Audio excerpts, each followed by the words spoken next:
بسم اللہ الرحمن الرحیم۔ مکہ معظمہ میں ولید نام کافر رہا کرتا تھا۔ اس کا ایک سونے کا بت تھا جس کی وہ پوجا کیا کرتا تھا۔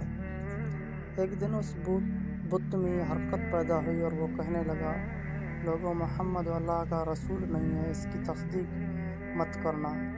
معاذ اللہ۔ ولید بڑا خوش ہوا اور باہر نکل کر اپنے دوستوں سے کہنے لگا، مبارک ہو، آج میرا معبود بولا ہے اور صاف صاف اس نے کہا ہے کہ محمد اللہ کا رسول نہیں ہے۔ یہ سن کر لوگ اس کے گھر آئے اور دیکھا کہ واقعی اس کا بت یہ جملے دہرا رہا ہے۔ وہ لوگ بہت خوش ہوئے اور دوسرے دن ایک عام اعلان کے ذریعے ولید کے گھر میں ایک بہت بڑا اجتماع ہو گیا تاکہ اس دن لوگ بت کی منہ سے وہی جملہ سنیں۔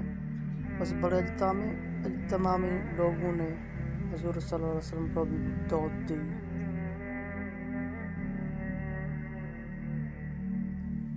تاکہ حضور صلی اللہ علیہ وسلم خود تشریف لا کر بت کے منہ سے وہی جملے سنیں۔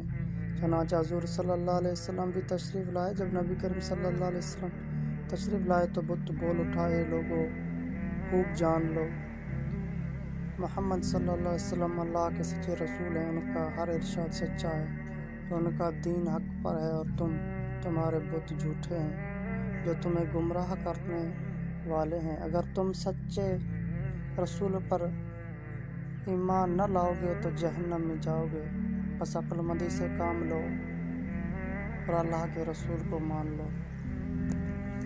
بت کی باتیں سن کر ولید بڑا گھبرایا اور اپنے معبود کو پکڑ کر زمین پر دے مارا اور اس کی ٹکڑے ٹکڑے کر دیے۔